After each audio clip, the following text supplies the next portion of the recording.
Ever since Sony shut down Concord, we are having gaming journos having a meltdown over the whole dilemma. And now we are also having a person, a senior editor who has worked on Concord, having a giant meltdown as to the whole dilemma of it being shut down. And before we get into the topic, please don't forget to subscribe, like, or dislike. It does not matter. It helps the channel, and I much appreciate it. So, throughout a series of tweets, you're having right here Amanda. She first starts off as the character concept art team, including myself, is going through an extremely difficult time emotionally, and some on the team no longer want to work in games, design characters, or even do art anymore after this. Because of this, posts like yours, though understandable, are unfortunately ill-timed. You see, the problem is when you're working on a product that no one likes. That's the issue. That's why there's this amount of disapproval when it comes to people voicing their opinions on this game. When you're having pronouns being added into a game that is extremely unnecessary, and I've said that countless of times, I'm going to, I guess, continue to say it, but on top of that, you're also having character designs that absolutely don't even look as if they are actual human beings, which is absolutely insane to me. And she would continue on. None of us know which way the wind will blow with the studio. We are worried, sick, and terrified of the future. Not only that, but we have been shouldering the brunt of the emotional labor as executives and directors dodge most of the blame. And I've been saying this countless of times. Most of the time, it is the executives' faults when it comes to greenlighting these projects that ultimately end up failing.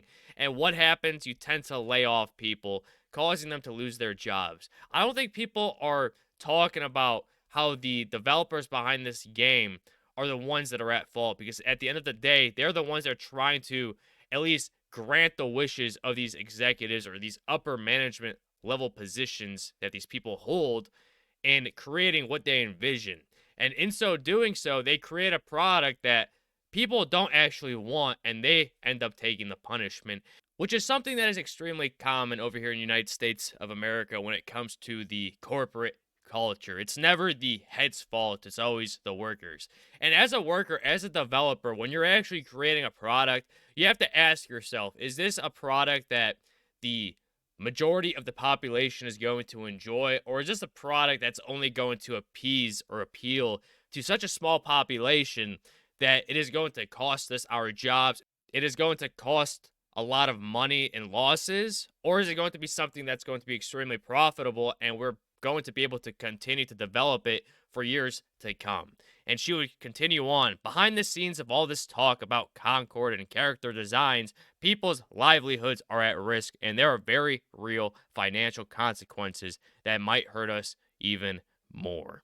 And she would also state, lastly, that's just what I can say from our point of view. I'm not saying change course or anything. Us artists like being able to use social media to promote our work and get more jobs. But I'm saying we see this and it does absolutely affect us since we just got our teeth kicked in.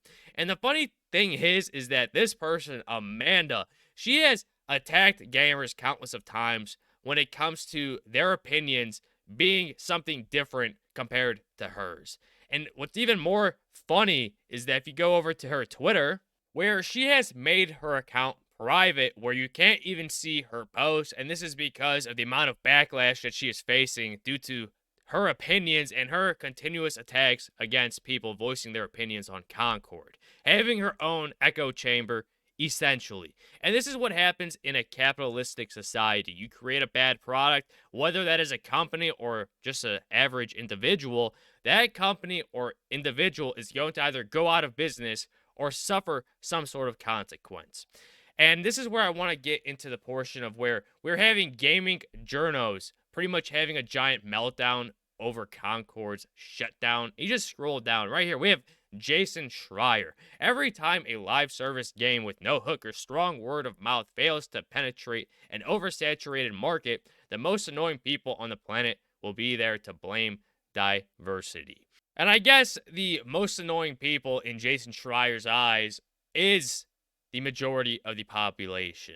And then you also have this person over here, Ash Parrish, who is a Verge reporter, pretty much showing support for Jason Schreier, and she also had this to say: "How many smaller projects were killed in its cradle to throw money at this live shooter BS that didn't last longer than my last effing menstrual cycle." Hopefully he killed a lot of terrible projects that would have been developed. That's for sure. You also have this person, an illustrator at Kotaku, Aura. Absolutely hate knowing this will undoubtedly come with a swing of the axe on people's jobs, all to protect a handful of money people who force bad decisions and poor market reads onto a dev team who knew better. And I absolutely agree with that take. Then you have GameSpot editor right here, Tamor. This game was doomed to failure. Unfortunately, Sony is more interested in the business model more than the game, and the timing on it couldn't have been worse. It's a real shame since it was clearly well made. RIP. Clearly, it was not well made if you're only having a peak of concurrent players of 700 on Steam. That's a giant, giant failure when it comes to a live service game, and especially being in the hero shooter genre and trying to at least copy Overwatch, but failing in every way, shape, or form. And lastly, I'm just going to cover this person, IGN editor Matt Kim. 8 years to make, a week and a half to succeed. Great system we've got. And to me, it is funny that a lot of these gaming journals are voicing their opinions on support on as to how this game should have continued its live service launch and given probably a couple of months at least to see how it did. And yet, they continue to crap on games such as Black Myth Wukong and Space Marine 2. And this is where we're at in today's society, where people would rather support a crappy product than a well-made product because that well-made product doesn't go with their political viewpoints or opinions. And with all of that in mind, don't forget to like, comment, subscribe, and share, and I'll catch you all in the next one. Bye-bye.